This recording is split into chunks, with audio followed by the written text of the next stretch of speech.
지금 윙크 의사라고 하는 이름으로 새로운 길을 걷고 계시잖아요. 네. 내과 전문의이시고. 네. 자, 그 스스로를 간단하게 소개해 주신다면은 어떻게 소개해 주실 수 있으실까요? 저의 슬로건이 있는데 외로워도 슬퍼도 눈물보다 윙크를 이라는 슬로건으로 살고 있고, 그리고 한쪽 눈을 제가 다쳐서 시력을 잃었는데 그보다 더 넓은 세상을 보게 된 윙크 의사 서현주라고 소개를 항상 합니다. 되게 멋진 소개인데요. 이제 전환점에 대해서 얘기를 한번 해볼게요. 네. 그 일단 윙크 의사라고 하는 이름에 대해 궁금해하실 것 같아요. 대부분 네. 왜 윙크 의사예요? 이렇게 얘기할 것 같은데 네. 이 어떤 활동명, 이 어떤 이름이 생기게 된 계기에 대해서 말씀해 주실 수 있으실까요? 네, 그 윙크는 그 한쪽 눈을 이렇게 찡긋 감는 게 윙크잖아요. 근데 제가 어떤 일을 겪었냐면 한 2022년 11월에 낙마 사고로 왼쪽 눈을 크게 다치는 사고를 겪게 됐어요. 그때는 처음에 너무 심하게 다쳐가지고 한쪽 눈이 아예 감겨 있고, 그리고 떠지지를 않아서 눈물을 빼려면 이렇게 눈꺼풀을 들어야 됐거든요. 근데 그렇게 이제 눈이 감겨 있는 모습을 제 오랜 친구가 보고서 연주는 24시간 365일 윙크를 하는 것 같다 라면서 붙여준 별명이 윙크 의사인데요. 그 윙크 의사라는 별명을 가지고 활동을 하다 보니까 되게 저한테 벌어진 그 한쪽 눈을 실명하고 크게 다쳐서 8번이나 수술을 하게 된 그런 힘든 시간들이 단순히 무언가를 잃어버린 것만이 아니라 윙크를 하려면 이렇게 찡긋하면서 웃어야 되잖아요. 조금 더 삶을 조금 더 유쾌하고 그리고 조금 더 의미 있게 받아들일 수 있는 그 시작이 된 것 같아요. 그래서 저는 그 윙크 의사라는 별명으로 활동을 하게 되면서 되게 많은 가치관들이 그리고 태도가 바뀐 것 같습니다. 그 친구한테 맛있는 거 사주셔야 될 것 같은데요? 맞아요. 아니, 왜냐하면 들었자마자 인상이 확 남아요. 네. 잘 안 잊혀질 것 같아요. 네. 그거는. 자, 실제로 어떤 삶의 변화가 있으셨는지 좀 궁금하거든요. 네. 당연히 이제 저희는 그냥 얘기를 듣는 입장만 하더라도 너무 되게 쉽지 않았겠다 생각이 들긴 하는데 네. 실제 당사자는 어땠을지 궁금하기도 하고. 일단은 정말 영화 같은 일이 벌어진 것 같다는 생각을 하는데요. 일단 제가 당시에 사실은 이제 다양한 활동들을 했었어요. 되게 바쁘게 사는 게 항상 당연한 사람이었고, 다양한 활동들도 했고, 그 중에 이제 의사단체 당시에 이제 전공의협의회 임원으로 활동을 하면서 의사들의 권익보호를 위해서 목소리를 내기도 하고, 그런 활동들도 되게 열심히 했었는데, 당시에 제 환자가 된 경험은 진짜 처음이었던 거죠. 그때 이제 낙마 사고는 이제 강원도에서 벌어졌는데, 그 인근에 응급실에 실려갔는데 할 수 있는 게 없다고 해가지고 서울에 제가 근무하고 있는 병원으로 일요일에 실려왔어요. 실려오면서 구급차를 제가 환자 옆에서 킵을 하면서 타본 적은 수차례 있었지만, 제가 환자가 돼가지고 구급차를 타서 이리저리 흔들리면서 이송된 경험도 처음이었고, 또 제가 수없이 드나들던 저희 병원 응급실 문 앞에 제가 딱 도착해서 119 문이 딱 열리는데 저랑 동거동락하면서 일을 했던 동료들이 오열을 하면서 저를 이제 맞이하러 나오더라고요. 그래서 이제 사실은 병원에서 토요일 날 세미나가 있어가지고 저녁에 출발을 해서 다음날 다친 거였거든요. 그러니까 이제 만 24시간도 채 안 돼가지고 의사로 병원을 떠나는데 피투성이 환자가 돼가지고 다시 병원으로 돌아온 그 사건이 벌어지게 된 거예요. 그래서 그때부터 제가 병원 생활을 하면서 정말 많은 걸 느낀 것 같아요. 왜냐면 그 전에도 전공의 생활을 하면서 병원에서 24시간 365일 막 당직도 서고 병원 출근도 하고 그러면서 밤낮으로 일을 하면서 병원을 집처럼 생각했었는데, 환자가 되서 보니까 환자도 병원이 집이잖아요. 환자 그 병실에서 먹고 자고 하면서 하루 종일 보내고, 그런 똑같은 공간에서 똑같은 24시간을 보내는데 의사의 입장하고 환자의 입장이 너무나 다른 거죠. 내가 곧 똑같은 공간에 있나 싶을 정도로 너무너무 다른 거예요. 그때 사실 환자로서 느끼는 어떤 여러 가지 불안감이라든지 서운함이라든지 그리고 또 여러 가지 힘든 부분들을 좀 이해할 수 있게 된 배경이 된 것 같고 근데 내가 의사로서 일을 할 때도 너무 억울한 순간도 있었고 너무 힘들어서 지친 순간도 있었고 그런 여러 가지 그래서 우리나라 의료 환경이 이렇게 바뀌어야 된다고 생각하는 부분도 분명히 있었는데 이 둘 다 양쪽이 진실인데 그럼 우리는 어디서 연결고리를 찾아야 할까? 이런 생각을 하게 되면서 내가 어떻게 보면 정말 안 좋은 사고였지만 그 한쪽 눈을 실명하고 이렇게 크게 다쳐서 커리어가 중단되면서 뭐 8번씩이나 전신마취 수술하게 된 그 경험이 어떻게 보면은 내가 나에게 그 맡겨진 소명이 아니었을까? 양쪽의 연결고리를 만들어내란 소명이 아니었을까? 그런 생각을 하기도 했고요. 네, 그랬던 것 같습니다. 되게 드라마틱하네요. 그러니까 되게 약간 서로 아까 말씀하신 것도 되게 와닿았던 게 두 개의 진실이 있는데 네. 그 어느 지점에서 만날 수 있을까라는 얘기를 하셨잖아요. 네. 근데 그거는 두 개의 진실 속에 살아본 사람만이 할 수 있을 것 같아요. 네, 정말 아이러니하고 정말 영화 같은 순간이었어요. 그래서 사실은 이게 너무 한 개인의 입장에서는 너무나 아프고 또 불안한 그런 순간에 있었지만 그게 제가 양쪽 입장을 경험을 한다는 것 자체는 어떻게 보면 되게 소중한 경험이었던 것 같아요. 그래서 그 당시에 생각도 많이 했고 그리고 도대체 우리가 어떻게 나아가야 이 지점을 하나로 합칠 수 있을까에 대한 고민도 많이 했던 것 같습니다. 지금 하고 계시나요? 지금은요 좀 지쳐가지고 고민을 내려놨어요. 우리나라의 의료 환경이 어떻게 많이 망가지고 있는 상황이어가지고 많이 망가졌었죠. 지금도 많이 네. 망가진 상태라서 많이 지쳤어요. 그런 고민들을 하는 게. 좋습니다. 네. 자, 그러면 이제 현재에 대한 얘기 잠깐 해볼게요. 어떤 일을 하고 계세요? 어떤 활동하고 계십니까? 네. 저는 이제 일단은 내과 전문이고요. 내과 중에서도 소화기 내과 전공을 해가지고 내시경 전문입니다. 그래서 위와 장, 위장관을 내시경을 통해서 뭐 질병을 진단하고 조기 발견하고 치료하는 일을 하고 있고, 그리고서는 또 제가 그 다치게 되면서 그 경험들을 책으로 써낸 작가이기도 하고요. 이 책이죠? 네, 여기 See You Again이라는 다시 세상을 보게 된 진짜 한쪽 눈을 실명하고 다른 쪽 눈도 감염이 생기면 또다시 실명을 할 수도 있는 그런 두려움 속에서 써낸 책이라서 그 당시에는 제가 이제 세상을 여전히 볼 수 있다는 것 자체에 너무너무 감사했고 그리고 그러면 내가 이 주어진 이 두 번째 삶을 어떻게 살아내야 의미 있게 살 수 있을까에 대해 고민을 많이 하면서 적은 책이었고요. 그래서 이제 제가 이 사고로 획득하게 된 또 다른 정체성이 있거든요.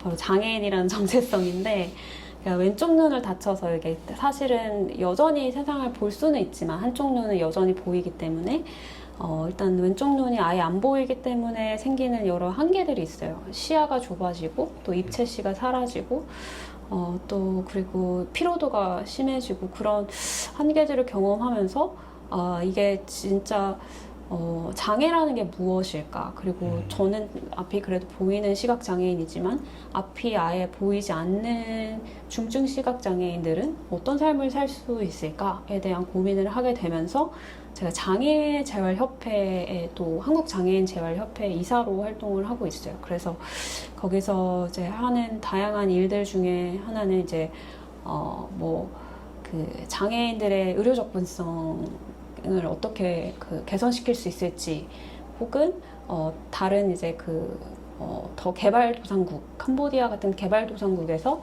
장애인들의 어떤 치료나 재활에 필요한 것들이 무엇일지에 대해서 고민하고 교육하고 만성질환 관리 교육하고 이런 일들을 또 사이드로 하고 있고요. 그리고서는 이제 다양한 강연하고 유튜브도 하고 그러면서 세상과 연결되는 일을 계속 하고 있습니다. 그거 좀 궁금했는데요.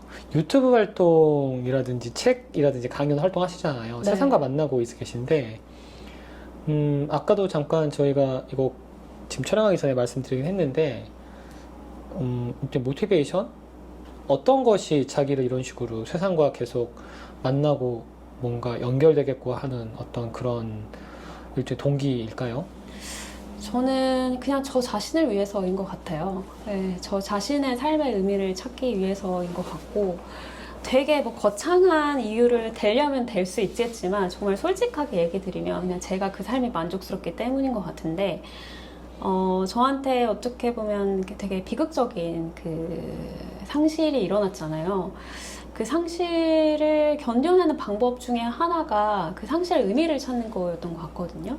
나한테 이런 일이 왜 벌어졌을까? 그럼 나는 앞으로 어떻게 살아야 될까에 대한 고민을 계속 하면서 병상에서 내가 왜 신이 있다면 나에게 두 쪽 눈을 다 가져가지 않고 딱 한쪽 눈만 가져갔을까? 그리고 낙마 사고라는 굉장히 위험한 사고를 겪었는데 불구하고 손발, 뭐 척추 하나, 털끝 하나 건드리지 않고 딱 눈 한쪽만 가져갔을까? 어떻게 이런 일이 벌어질 수 있지? 그런 생각을 하면서 그럼 만약에 신이 나에게 기대하는 게 있다면 그게 무엇일까?를 찾는 여정을 계속했던 것 같아요. 물론 그 여정은 지금도 계속되고 있긴 한데, 그래서 저는 사실은 그동안은 몰랐던 의사로서만 살면서 몰랐던 환자의 마음, 그리고 보호자의 마음, 그리고 또 하나는 이제 장애인이 됐을 때 어떤 불편함과 상실감 이런 것들을 이해하게 된 사람이 된 게 되게 가치 있는 일이라고 생각을 하고, 그래서 그런 것들을 계속 배워나가고 세상과 나누고 또 그 과정에서 성장하는 게 이제 저의 삶의 의미가 아닐까 하는 생각을 해요. 좋다. 그럼 그렇게 세상과 만나는, 쉽게 말해 책, 강연, 유튜브 같은 거 활동을 하시면서 네. 특별히 기억에 남는 순간 같은 게 있으실까요? 일단은 정말 모든 게 연결이 되어 있다는 순간 생각들을 한 경우들이 있거든요. 예를 들어서 제가 어떤 칼럼 요청을 받아가지고 그 칼럼의 제목은 그러니까 삶의 변화를 받아들이기, 예측하지 못한 삶의 변화를 받아들이기라는 제목으로 제가 칼럼을 하나 썼던 게 있는데 되게 오래전에 써서 까먹고 있었어요. 까먹고 있었는데 제가 인천에 도서관에 강연이 있어서 그 강연을, 그게 되게 바쁜 스케줄 안에서 이게 그날 이제 제가 그 장애재활협회 일 때문에 캄보디아로 출국해야 되는데 이 강연이 잡혀 있어서 인천에 갔다가 짐을 들고 바로 출국을 했거든요. 그래서 그때 이제 바쁘게 캐리어를 들고 강연을 했는데 어떤 분이 막 쫓아오시면서 저를 이렇게 붙잡고 음료수를 주시고 그리고 어떤 스크랩된 신문을 이렇게 보여주시는 거예요. 근데 자기가 지금 지방에서 올라왔는데 인천이었는데 청주인가 어디 충북 쪽에서 올라오신 분이었거든요. 자기가 사실 요새 직장 이직하고 너무너무 힘든 순간을 보내고 있었는데 선생님이 쓰신 이 글을 우연히 어떻게 하다가 우연히 이걸 발견을 하게 됐고, 이 삶의 변화, 자기도 이직이라는 삶의 변화를 받아들이기가 너무 힘들었는데 선생님이 받아들이고 있는 그 상황들에 대한 그 글을 읽다 보니까 자기가 용기가 되게 많이 났고 위로를 받았다는 거죠. 그러면서 선생님 꼭 만나고 싶어서 오늘 이렇게 인천까지 왔다라고 하시는 게 너무 감동인 거예요. 그리고 너무 그 전에 내가 이걸 칼럼을 쓰면서도 좀 귀찮은데, 아니면 강연을 때 하면서도 이렇게까지 해야 되나? 라고 생각했던 그 수많은 순간들이 너무 눈 녹듯이 사라지면서 이게 다 이제 연결이 되고 의미가 있는 그런 시간들이었구나. 나의 애씀이, 나의 그런 노력이 헛되지 않았구나 라는 걸 보상받은 것 같아가지고 너무 행복했던 기억이 있어요. 저 들으면서 되게 뭉클한데요? 네. 정말로? 네. 그러니까 신기하다. 되게. 네. 오케이. 자, 그러면은 그 상처 입은 치유자라는 표현을 쓰신 적이 있죠? 네, 맞아요. 정확히 어떤 의미인지 궁금합니다. 그것도 사실 제가 쓴 건 아니고, 그거는 이제 어떤 제가 예전에 같이 활동을 했었던 그 단체에서 외과 전문의로 일을 하고 계신 선생님이 저한테 붙여준 또 별명인데요. 주변에 이름 잘 짓는 분이 너무 많으시네. 네. 그 선생님은 되게 특별한 분인데 수화를 할 줄 아는 외과 선생님이시거든요. 우리나라에 아마 몇 안 되실 건데, 그런 이제 청각장애인들에 대한 관심이 많으시고 그 예전에 봉사도 많이 하시고 수화로 진료도 가능하신 그런 선생님이고, 지금은 중환자실 전담 교수로 일을 하고 있는데 선생님이 저의 스토리를 딱 이제 알게 되고 저한테 딱 그 얘기를 하신 거예요. 선생님의 삶은 상처 입은 치유자, wounded 힐러 같다. 그냥 상처를 입었음에도 불구하고 그걸 가리지 않고 외부로 드러내서 그리고 그걸 통해서 다른 사람들한테 치유를 건넬 수 있는 사람인 것 같아서 그런 선생님을 보면 상처 입은 치유자라는 그 말이 생각이 난다. 그게 어떤 종교적인 그 의미래요. 그 상처 입은 치유자라는 게 어떤 종교 성경인지 어딘지 하여튼 나온 그런 말이라고 하더라고요. 그래서 그 워딩을 저한테 붙여줘서 나 어떤 치유를 해야 되지? 상처는 입은 건 맞는데 그럼 어떤 치유자가 돼야 되지? 라는 것에 대해 고민을 많이 했습니다. 근데 보니까 이미 아까 그 사례를 보면 본인이 의식하지 않음에도 불구하고 충분한 치유를 하고 계시는 느낌이. 근데 전 그런 것 같아요. 재밌는 게 중의적 표현이 있는 것 같은데 네. 실질적으로 내과 전문의로서 그 사람들을 신체를 치료하기도 하시는데 네. 마음을 치료하는 역할도 하시고 계신 게 아닐까 생각되기도 하네요. 네, 사실은 제가 몸이 다쳤을 때 마음이 더 힘들었던 것 같거든요. 그래서 근데도 불구하고 저를 사랑해주고 사랑으로 채워줬던 수많은 너무 감사한 분들 덕분에 제가 마음이 빨리 치유되면서 몸도 따라서 치유가 된 것 같아요. 그래서 저도 이제 환자를 보면서 느끼는 것들은 이게 사실 몸이 아픈 일을 겪었을 때 마음 관리가 너무너무 중요하다는 생각을 많이 했어요. 결국 마음 따라가는 게 이제 몸이라는 말이 있듯이 그래서 그 마음을 먼저 치료를 해줄 수 있는 의사가 되면 좋겠다 이런 생각을 많이 합니다. 물론 쉽지 않지만. 그쵸, 네. 쉽지 않죠. 네. 이제 조금 제가 뭔가 다른 얘기를 좀 해볼게요. 네. 실제 어떤 거냐면 요즘에 지금 저희가 이제 이 프로젝트가 지금의 그 인물을 기록하는 거거든요. 아마 나중에 한 10년 지나고 보시면 재밌을 거예요. 10년 지나고 보면 재밌을 것 같은데 요즘 가장 내 머릿속을 많이 채우고 있는 단어 같은 게 있을까요? 저는 행복인 것 같아요. 행복. 사실은 제가 20대 때 되게 진로에 대해서도 고민을 하면서 방황을 많이 하던 시기가 있었는데 그때 행복이라는 단어에 대해서 너무 인생의 행복은 도대체 어디서 올까? 나는 어떻게 하면 행복해질 수 있지? 에 대해 고민을 하면서 정말 많이 방황했던 기억이 있거든요. 그래서 그때 이제 방황을 마치면서 인생의 행복은 찾으려고 하면 할수록 사라지는 것이다. 라는 생각을 하면서 행복이란 단어를 제 머릿속에서 지워버렸어요. 근데 그리고 나서 저 인생에서 엄청나게 큰 이렇게 사고를 당해서 신체를 상실하는 경험을 하고 나서 보니까 내가 그 지워버렸던 그 행복이 되게 멀지 않은 곳에 있다는 생각이 드는 거예요. 이게 되게 아이러니하게 느껴질지 모르겠는데 저는 그 전까지는 너무 뭔가 그 성취지향적이고 또 뭔가 또 너무나 바쁘고 경쟁 사회 속에서 살아남아야 했고 그런 삶을 살았었는데 제 인생에 갑작스럽게 멈추는 경험을 하게 되면서 저한테 시간과 여유와 그리고 충분히 쉴 수 있는 그런 환경이 마련이 된 거예요. 그래서 정말 오랜만에 본가에 가서 제 요양을 하면서 느껴지는 기분이 엄마 나 이상한데 지금 너무 행복하다. 한쪽 눈을 잃고 퉁퉁 부어가지고 엄마가 안약을 넣어줘야 되는 그런 상황에 이게 너무 행복하게 느껴지는 거죠. 그래서 내가 살아왔던 삶, 내가 추구했던 것들, 모든 것들 그런 게 진짜 실체가 있는 걸까? 그런 생각이 막 번뜩 들면서 행복이라는 건 사실 생각보다 가까운 곳에 있는 것 같고 내가 그렇게 찾아 헤매다가 못 찾고 머릿속에 지워버렸던 그 행복이 사실은 정말 별거 아닌데 그거를 찾으려면 노력이 필요하구나.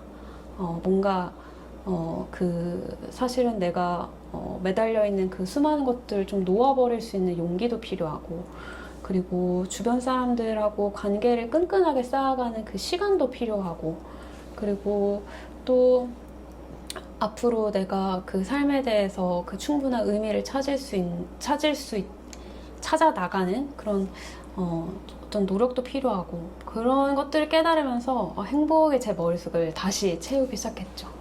좋은 거 같은데요? 네. 너무 좋은데? 좋아요. 아까 제가 그냥 우스갯소리로 10년 뒤에 보면 되게 우울할 것 같아요. 재밌을 거라고 얘기했잖아요. 오케이. 그러면 10년이라고 해보니까 2035년에 네. 미래의 내가 지금 나를 보고 있다고 생각해 보세요. 그러면 자, 지금의 이 현재의 모습이 미래의 나에게 어떤 메시지를 남기길 바라세요? 지금의 내가 35년 후에 자 지금 보고 있다고 생각하시고 네. 35년 후에 서현주가 보고 있어요. 무슨 얘기 주고 싶어요? 35년에 서현주에게. 일단은 35년에도 잘 살아있길 바라고 되게 현실적인 사람이에요. 잘 살아서 의미 있는 삶을 살고 있길 바라고 그리고 그 수많은 고통과 수많은 고민과 또 시련들이 있겠지만 그 시련들이 무의미하지 않았음을 증명해 주길 바란다고 말하고 싶어요. 좋네요. 좋네요. 아마 35년 아직 오지 않았지만 35년에 서현주가 보면서 되게 많은 할 말이 있을 것 같습니다. 좋아요. 그러면은 이제 한 두세 가지 질문만 하고 마무리 질 건데요. 네. 이게 사실 서울의 멋을 만들고 있는 사람들 100명을 그냥 제가 네. 선정한 거거든요. 네. 근데 흔히 요즘에 이제 저희가 우스갯소리로 K-pop 데몬 헌터스가 지금 2025년 이때 엄청나게 인기가 많잖아요. 네. 그런데 이제 그게 있더라고요. 물론 외국인들이 어떤 K-pop, K-드라마 때문에 한국을 좋게 봐주는 건 감사한 일이긴 한데 네. 그게 진짜 서울 한국은 아니라는 생각이 드는 거예요. 그러면 이 진짜 서울을 멋있게 만든 사람은 누굴까를 곰곰이 생각해 본 적이 있는데 결국은 사람들인 것 같은 거예요. 그쵸? 어떤 사람은 되게 뭔가 돋보이는 위치에 있을 수도 있고 아닐 수도 있죠. 근데 그런 상관없이 나름의 약간 일종의 멋을 가지고 있는 사람들 100명을 일단 모아보자. 되게 그런 단순한 생각을 시작했어요. 여기서 이 질문이 들어가는데 연주님이 생각하시는 멋있는 사람이 뭐예요? 네. 그건 이제 제가 안경을 벗고 말해야 될 것 같아요. 좋아요. 네, 좋아요. 안경을 벗고 말하자면 저는 이것도 저한테는 되게 큰 용기가 필요한 일인데 제가 왼쪽 눈이 지금 실명한 상태고 그리고 안구 함몰이 진행돼가지고 지금 왼쪽 눈이 작아요. 그래서 사실 매일매일 제가 제 몸 중에서 가장 좋아했던 부위가 제 눈동자였거든요. 근데 그 눈동자를 잃어버린 거죠. 근데 그리고 나서 거울을 통해서 매일 보는 제 모습이 아직도 익숙하지가 않은데 그 윙크이사라는 예쁜 별명을 붙긴 했지만 그걸 제가 마음속으로 다 수용하는 데까지는 아마 시간이 많이 걸릴 것 같아요. 물론 안 될 수도 있다는 생각이 들고 근데 제가 멋진 사람이라고 생각하는 정의에 대해서 물어보시니까 저도 용기를 내겠다는 생각이 들면서 안경을 벗었는데 저는 그럼에도 불구하고가 어울리는 사람이 멋진 사람인 것 같아요. 세상에는 사실 누구나 모든 사람이 태어나면 죽게 되고 아프게 되고 그리고 다양한 시련과 고통을 겪으면서 살아가게 되는 게 이제 세상 이치라고 저는 생각하거든요. 고민이 없는 사람이 없고 고통을 겪지 않는 사람이 없는데 그 과정 속에서 그걸 어떻게 감내하고 또 앞으로 나아가느냐는 그 각자의 선택과 노력에 따라 달려 있는 것 같아요. 그래서 저도 사실 너무 예측하지 못한 갑작스럽게 눈동자를 잃게 되는 그런 경험을 겪었지만 그때 정말 깊이 다짐했던 건 뭐냐면 뒤돌아보지 말고 앞으로 내가 나아가야 될 곳을 보자 라는 생각을 하면서 그럼에도 불구하고 앞으로 나아가는 사람이 되자라는 생각을 계속 했었거든요. 근데 이제 다양한 사람들, K-pop 데몬 헌터스에도 나오지만 자신의 흉터를 드러내고 그리고 그걸 받아들이고 또 그걸 통해서 다른 사람들에게 다양한 영감과 나눔을 실천하는 사람들이 저는 멋진 사람인 것 같아요. 그래서 그럼에도 불구하고 생긴 상처를 가리지 않고 그걸 통해 더 많은 치유와 그리고 나눔을 실천할 수 있는 사람이 전 되길 바랍니다.